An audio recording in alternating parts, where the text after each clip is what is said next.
Alors, moi, j'ai parlé d'un ou deux signes, mais est-ce qu'il y en a d'autres qui témoignent que l'industrie de la mode, ça n'a pas fort en ce moment? Oui, c'est un petit peu difficile. Il y en a un très récent, c'est la période des soldes, vous savez, qui vient de se dérouler au mois de On janvier. multiplie. Voilà, où là, il y a eu des très très très bonnes affaires et malheureusement, c'est pas une bonne année. Alors si on compare par rapport à 2019, pour essayer de mettre le confinement de côté et la crise sanitaire de côté, il faut savoir que l'industrie a fait moins 17% sur cette période. Donc c'est pas mal. Alors c'est vrai que il faut se rappeler qu'à ce moment-là, on était tous en télétravail. C'était du moins pour ceux qui pouvaient télétravailler. Donc là, ça diminue, ça nous empêche de fréquenter les boutiques, j'allais dire, quelque part.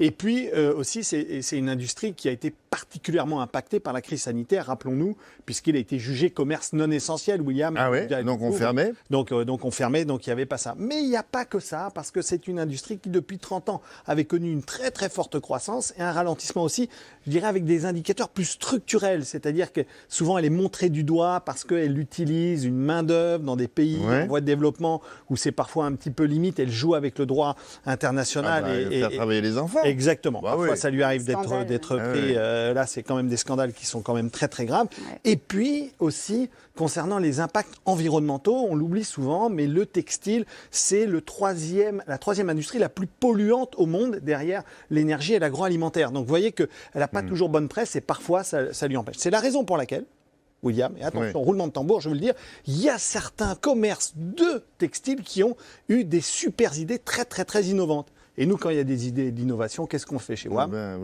On enquête, on va sur le terrain, on va voir. Je vous propose d'aller regarder 2 boutiques parisiennes, vous allez voir, où on vend des vêtements exclusivement sur commande. Regardez.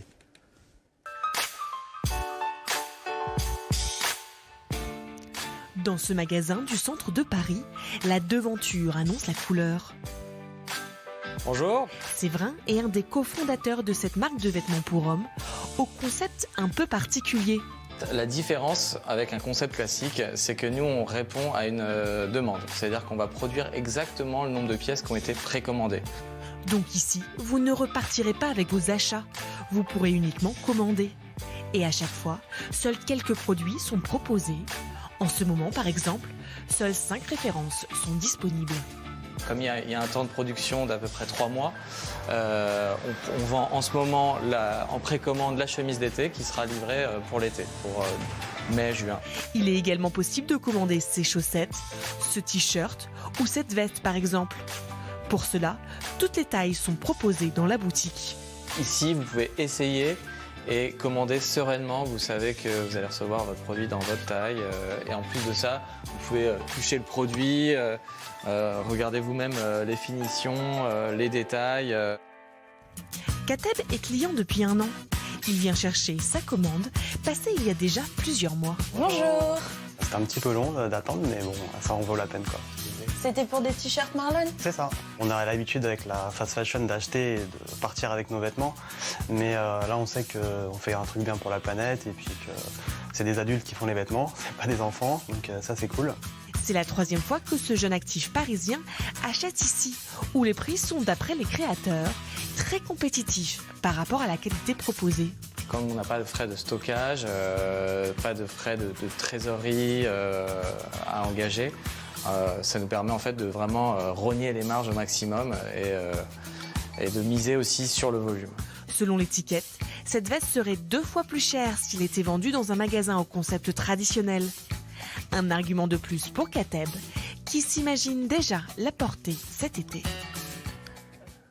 C'est particulier comme modèle de vente là. Est-ce qu'on peut imaginer que dans le futur on achètera uniquement comme ça? Alors oui et non. J'allais dire que oui, certaines boutiques traditionnelles pourraient commencer à proposer ce type de service, mais vous avez vu que c'est quand même déjà un premier frein, c'est qu'il faut faire ça 3-4 mois à l'avance pour avoir son vêtement. C'est un peu plus cher, non? C'est un peu plus cher aussi, William, vous avez raison, que ce qu'on va voir, mais surtout c'est le temps, parce que vous savez que ce qu'on dit dans le textile, c'est souvent ce qu'on appelle dans le métier l'achat d'impulsion, c'est-à-dire vous achetez un produit que vous n'aviez pas prévu d'acheter. Or là, l'achat d'impulsion, non, c'est pas du tout un achat d'impulsion. Il faut quand même bien réfléchir son truc à l'avance. Deuxième élément, ce qu'il faut savoir aussi, c'est que dans cette industrie du textile, et ça on le sait pas forcément, c'est que sur les 15 dernières années, tenez-vous bien, on a multiplié notre consommation de vêtements par 2. C'est-à-dire on consomme 2 fois plus de vêtements qu'en 2007, aujourd'hui. Ah bon? C'est absolument incroyable. Pour une raison très très simple, c'est que c'est un marché dans lequel le prix a fortement baissé. Puisque vous retrouvez des vêtements aujourd'hui dans des chaînes qui sont très très très bas prix, à 5, 3, 4, 5, 10 euros pour un pantalon, Oui, une pas chemise. d'une grande qualité, on est Alors, d'accord. pas d'une grande qualité, mais surtout, le problème, et ça c'est un vrai problème, On le jette, ouais. c'est exactement, c'est du jetable. Ça veut dire quoi? Ça veut dire que c'est... Et ça, cette mode du jetable, elle fait en sorte que vous allez acheter un vêtement comme ça vous coûte rien, vous le portez une ou deux fois, Oui. et puis à la fin, c'est poubelle. Et là, c'est là que le bas blesse, j'allais dire, parce que quand vous mettez à la poubelle, ça finit là, ça finit dans des déchetteries à ciel ouvert, ou bien c'est brûlé Oh là. et c'est pas bon pour la planète. Donc c'est vrai qu'on a un vrai sujet sur l'usage du textile. Deuxième élément que je vais vous donner, c'est que pour faire ça, nous les consommateurs, on a mis en place, vous savez, la mode de la seconde main. Oui. Vous savez, c'est ce dispositif dans lequel finalement vous pouvez acheter un produit qui a déjà été porté, soit sur Internet, soit dans des friperies. Ça, je vous le conseille vraiment fortement. Non, mais rassurez-vous, ils sont lavés, etc. Oui, oui, Il y a pas, exactement. ils sont d'occasion, oui. Exactement, d'occasion, exactement. Je vous le conseille fortement. Pourquoi? Pour deux raisons. Un, c'est bon pour la planète, parce que Ouais. ces vêtements-là, finalement, on double leur durée de Oui, vie. Donc ça, d'occasion, c'est- mais en bon état. Oui, exactement. D'occasion, mais en bon état, vous avez raison, William. Et deux, c'est bon pour le portefeuille, parce que vous pouvez acheter un vêtement qui est entre 50 à 70% moins cher que le neuf. Donc vous D'accord. offrir des marques ou des produits que vous ne pouvez pas vous acheter par ailleurs. Bon, Alex, Il y a certaines grandes marques qui s'y mettent là. Est-ce que ça vaut le coup d'essayer? Oui, ça vaut le coup et vous pouvez trouver dans certains magasins spécialisés ou généralistes, vous savez, les fameux des rayons spécialisés seconde main, où vous achetez ces produits sur des portants, mais aussi, et ça vous l'avez sur Auchan, Carrefour, Système U, ou même chez H&M, Zara ou Kiabi, je vous le dis pourquoi, là vous arrivez avec vos vêtements que vous voulez recycler, vous arrivez carrément dans un comptoir, et quand vous déposez vos vêtements, en échange, on va vous donner des bons d'achat. Donc, alors, ce qu'il faut savoir, qu'est-ce qui se passe derrière? Quand on les a mis, qu'on les a donnés à ces grandes enseignes, qu'est-ce qui se passe? Eh bien, en fait, ils envoient ces vêtements à des grands groupes de tri qui vont, en mettre à disposition dans des friperies, ce que vous disiez tout à l'heure, William, et ça, c'est des vêtements en bon état qui vont être vendus sur la zone européenne, et l'autre va repartir Récupérer les dans les tissus, dans les pays asiatiques ou même en Afrique. Le problème de ça, alors, c'est bien parce que c'est recyclé, là on fabrique de la seconde main.